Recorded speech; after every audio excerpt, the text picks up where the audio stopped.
እንግዲህ የክርስቶስ ሞት የሞት ሞት ይባላል። ሞት የሞተበት ቀን ነው። ክርስቶስ ሞተ ማለት ሞትን በሞቱ አሞቶ ለሞት ይላሉ። በሞቱ ሞትን ገደለ ይላሉ አባቶቻችን። እና በዛ ምክንያት ሲሮ ሞተ በስጋ ሞትን በስጋ ሞቶ ሞትን ሻረው ብላ ቤተክርስቲያናችን የምትዘምርበት ስለሆነ ይሄ ስዑር የሚለው ስም ይገባዋል። ሁለተኛ የለመለመ የሚያሰኘው ጠዋት ዕለት አይተሽ ከሆነ ቄጤማ ይታደላል እና ካህናት ያድላሉ ለህዝቡ፣ ሰውም ራሱ ላይ ያስራል። ይሄ ቄጤማ ምንድነው? የኖህ መርከብ የጥፋቷ ከሆነ በኋላ መርከቧ ውስጥ ሆኖ ኖህ ውሃው መጉደል አለመጉደሉን ለማረጋገጥ መጀመሪያ ቁራ ላከው፣ በዚያ ቀረ። ከዛ ርግብ ላካት፣ ሄዳ መጣች። በሁለተኛው ስትሄድ ቅጠል ይዛ መጣች። ከውሃ ከፍ ብሎ የሚበቅለው ቄጤማ ነው አይደል? ውሃ ላይ የምታዩ ወንዝ ላይም ቄጤማ ነው አይደል? እና እሱን ይዛ መጣች። ያ ቅጠል የሰላም ምልክት፣ ውሃው መጉደሉን የሚያሳይ ነው እና የኃጢአታችን ባህር ጎደለ የሚለውን ምልክት ለማሳየት ያ ቀን ለመለመ ቅዳሜ ተብሎ አባቶቻችን ቄጤማ የሚሰጡበት ቀን በዚህ ምክንያት።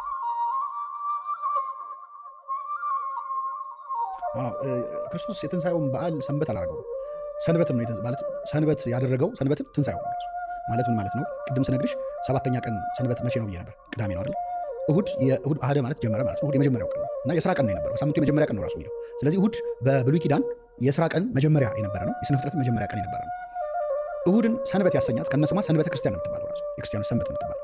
እሁድን ሰንበተ ክርስቲያን ያሰኛት ወይም ሰንበት ያሰኛት የክርስቶስ ትንሣኤው ነው።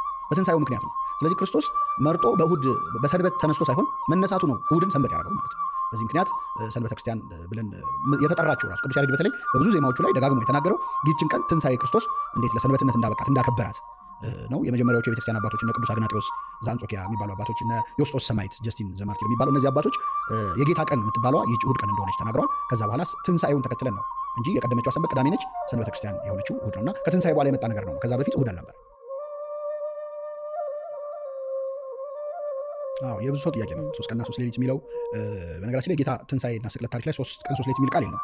ቃሉ ያለው የማቴዎስ ወንጌል ምዕራፍ 12 ላይ ዮናስ በአሳ አንበሪ ሆድ ውስጥ 3 ቀን 3 ሌሊት እንዳደረ የሰው ልጅም በምድር ልብ ውስጥ 3 ቀን 3 ሌሊት ያድር ዘንድ ይገባዋል የሚል ቃል አለ። የዮናስ ታሪክ የክርስቶስ ምሳሌ ስለሆነ በነገራችን ላይ የዮናስን ታሪክ ቤተክርስቲያን ቀዳም ስዑር ቀን ነው የምታነበው። የዮናስ ጸሎት ዮናስ ራሱ የሚነበበው ሆድ ውስጥ ነው የጸለየው። ለምን? ጌታ በመቃብር ያደረበት ስለሆነ። የሶስቱ ወጣቶች ጸሎት አለ 3 ደቂቃ፣ እሱን ያን ቀን የምታነበው ከእሳት መውጣትን ከሲኦል ከመውጣት ጋር አመሳስላ ማለት ነው። እና 3 ቀን 3 ሌሊት እንዴት ይሞላል? ትክክል ስናየው አይሞላም። 24 ሰዓት ካልሽ 72 ሰዓት እንዲሞላ ከተፈለገ እሱ ጌታችን ዓርብ 9 ሰዓት ነው የሞተው። 11 ሰዓት ድረስ መስቀል ላይ ቆየ። 11 ሰዓት ላይ ከመስቀል አውርደው ቀበሩት። 12 ሰዓት ሲሆን ሰንበት ገባ። ከዛ ቅዳሜ ሙሉ ቀን አለ። እሁድ እኩለ ሌሊት ተነሳ። ስለዚህ ስትቆጥሩ 72 ሰዓት ሊሞላ አይችልም፣ ወይም 3 ቀን 3 ሌሊት ሊሞላ አይችልም። የተለያየ አይነት አቆጣጠር ነው። ዋነኛው በጣም ብዙ አባቶቻችን የተስማሙበት የአይሁድ አቆጣጠር ነው። ሌሊት ይስህቦ ለመዓልት ወመዓልት ይስህቦ ለሌሊት፣ ሌሊት ቀንን ቀን ሌሊትን ይስበዋል ይሉታል። በእኛ አገላለጽ ለምሳሌ በተለመደው አሁን አንቺን ጳጉሜ 5 ባገኝሽና በማግስቱ መስከረም 1 ላይ ባገኝሽ አምና ነው የተገናኘ ነው ማለት ይችላል።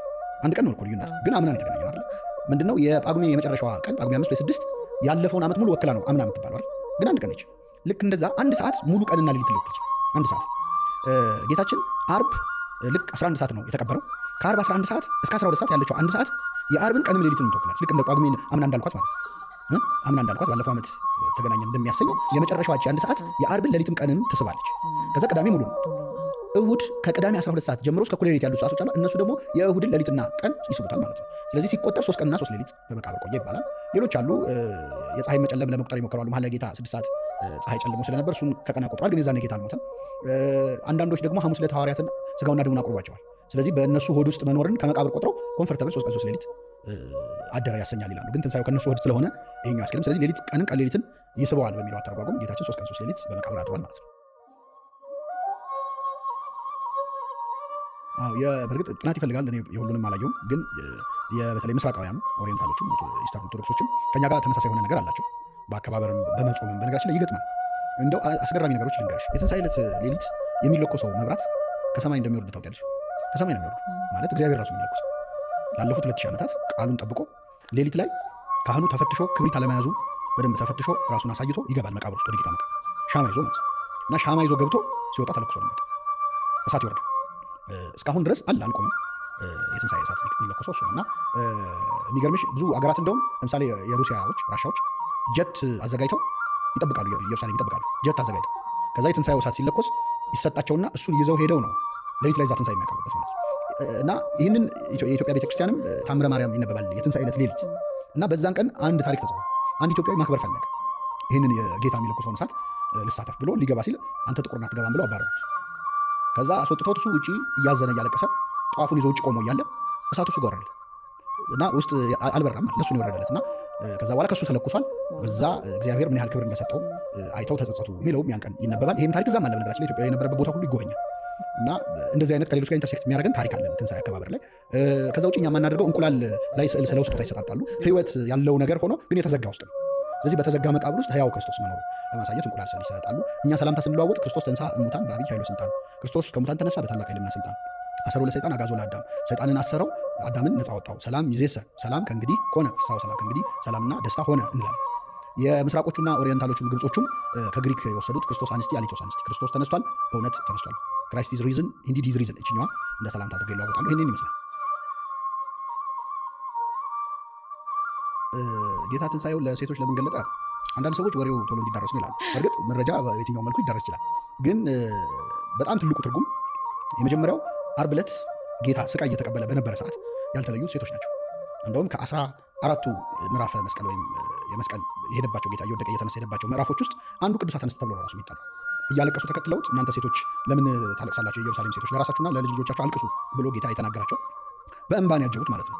እንደ ጾታ ስታዩ ወንዶች እየደበደቡት እየገረፉት ነበር፣ ሴቶች ግን እያለቀሱ ነበር። የመከራው ተካፋዮች ነበሩ። ከሁሉ ደግሞ እናቱ እመቤታችን ቅድስት ድንግል ማርያም ለእኛ አምላካችን ነው፣ ለእሷ ልጇ ነው። ስለዚህ ልጅ የሆነ ነገር ሲሆን የሚሰማ ሁሉ ይሰማታል።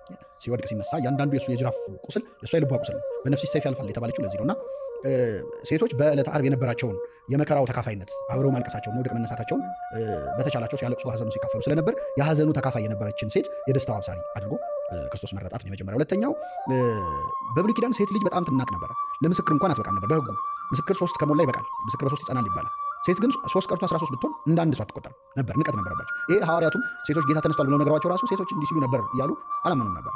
ስለዚህ ይህንን ቦታ የሴት ልጅን ቦታ ሪስቶር ለማድረግ ምክንያቱም ሴት ልጅ ከወንድ ጋር ገዥ ሆና ነው የተፈጠረችው። ብዙ ተባዙ ምድርን ሙሏት ግዟትም ብሎ እኩል ነው አድርጎ ክብር የሰጠው የነበረው።